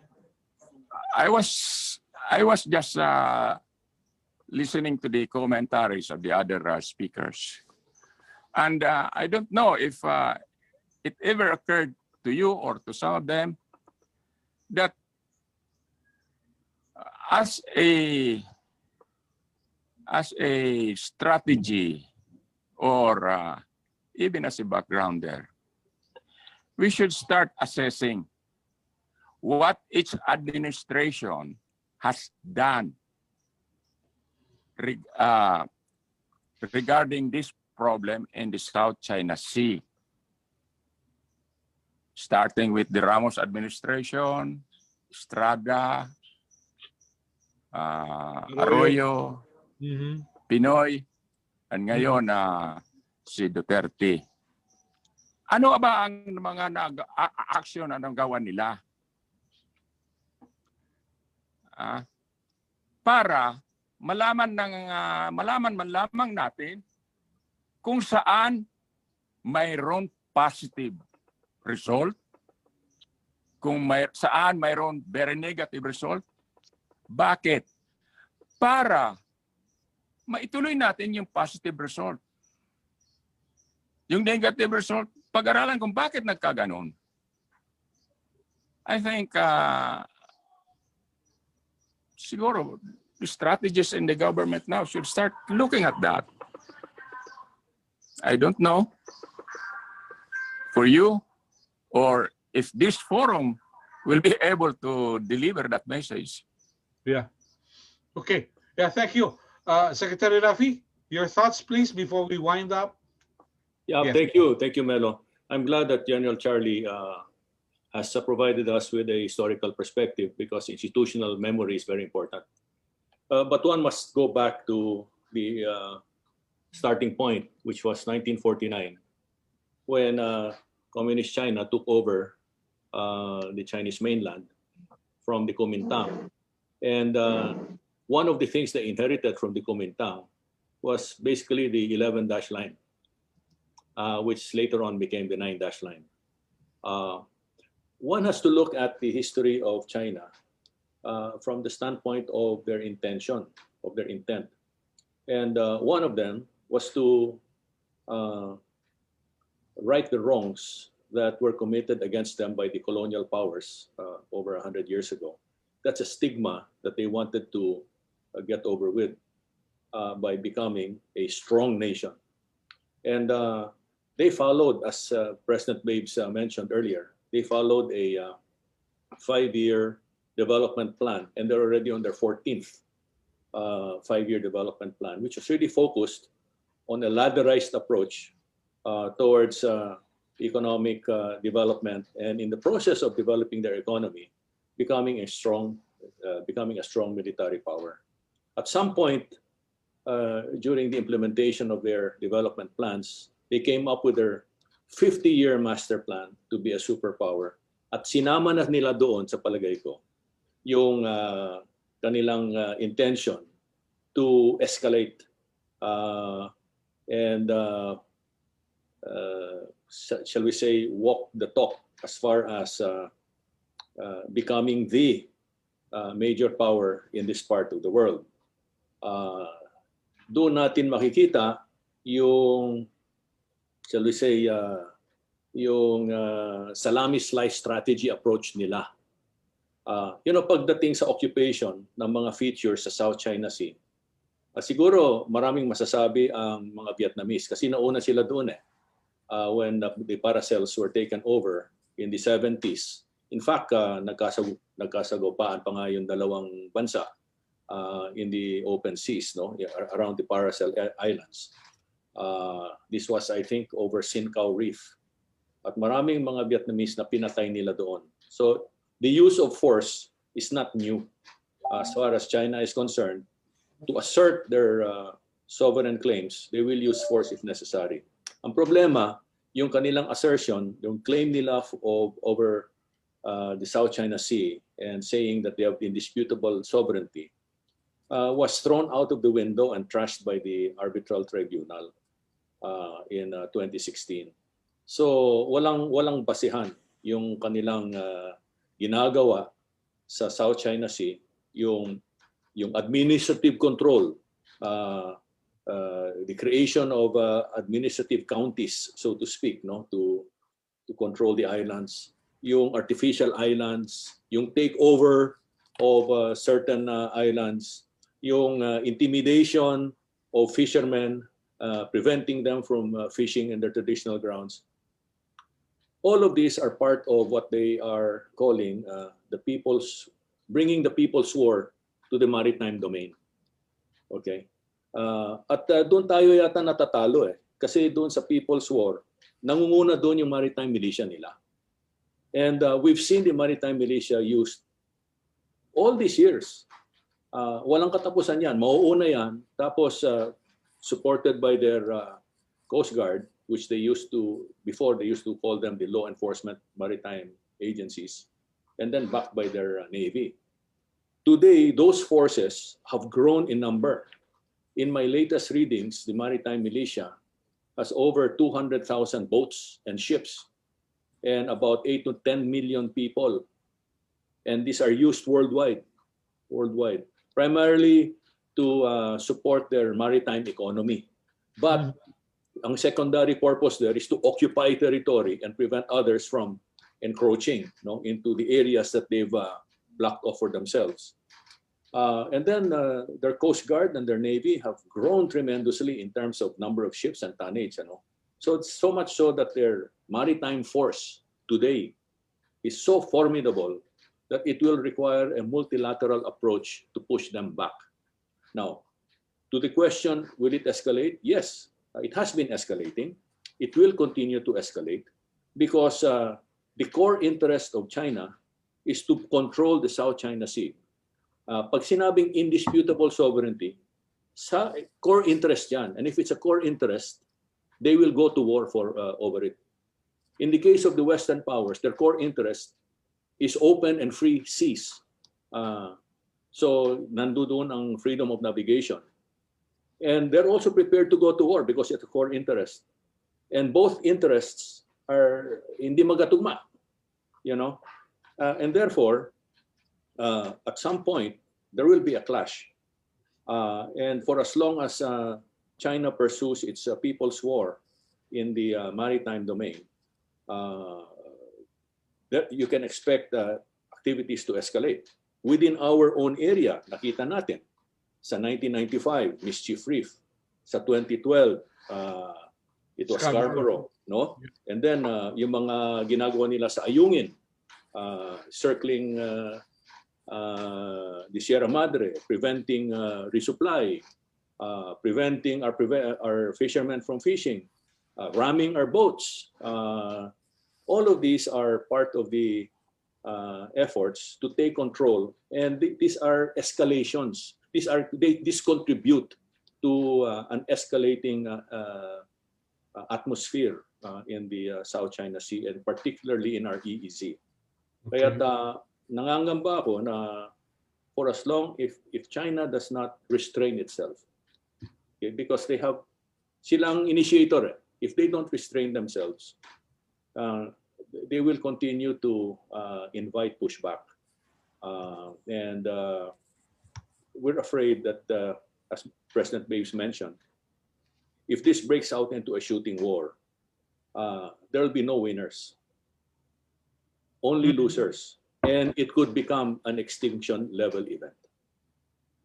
Okay. Yeah, thank you. Thank you, Secretary. Lucio, your thoughts before we wind up? Paki-unmute lang. Well, yung power asymmetry, it's something that we have to recognize now. Even if we increase our defense expenditure, our budget, by up to 2% of our GDP, the parity, the disparity between us and China, not only us naman, other claimants also, relative to China, would still be immense. That said, I would go back to my points earlier. Cohesion, resolve, and continuity is important. If we have to engage Chinese vessels, whether they're part of fishing militia or not, on standoff, by all means, let us hold our ground, as our other neighbors have shown. Vietnam in 2014, and in 2019 in the Vanguard Bank, Malaysia last year in waters part of Malaysia's EEZ. They had engaged China on standoff, and eventually the Chinese ships withdrew. Again, this is despite of these countries, our close ASEAN neighbors and partners, not having formal treaty alliances with other countries.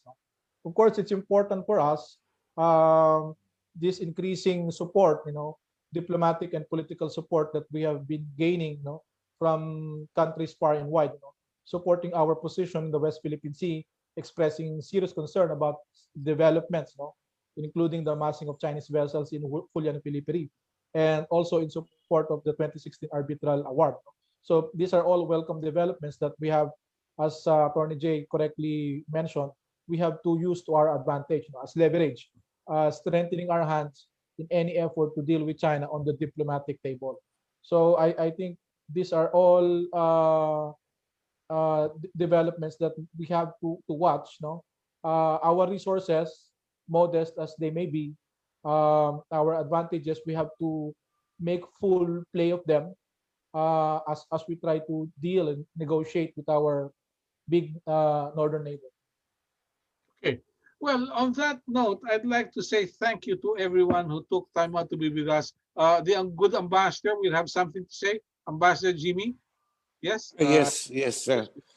I've been listening in, and our discussions have been mostly on hard power, but very little on soft power. Because it is in soft power that we can counter and enforce the arbitral ruling. So I think that has been missing in this discussion. Because with respect to hard power and the fear of it, to see this trap, happening, China is still so far behind the United States when it comes to military power. Its expenditure is less than they don't spend even 2% like some of the other European powers who are being encouraged by the United States to spend more. The United States spends more than all of the European powers together plus China. And in terms of nuclear power, China is no match. So I think, we should focus now on soft power and how to get other countries, to come and help us enforce the arbitral ruling. We should also not forget, that with respect to the arbitral ruling, the obligations of China are negative obligations, except for mischief reef, handing back to us mischief reef. But all the other obligations are negative obligations. So the Philippines can enforce this unless China defiantly and positively violates the arbitral ruling. So I think from the next discussion should be really on soft power. Thank you. Thank you. I'd like to invite our friends because next Wednesday, yung pong Miyerkules Santo, we will talk about something fishy. Ano yon? Gaano karaming isda meron sa South China Sea? At anong impact ng artificial islands? Pwede bang magkaroon ng partnership for research? Ano ba, meron bang pag-asa doon sa joint development ng petroleum resources or whatever?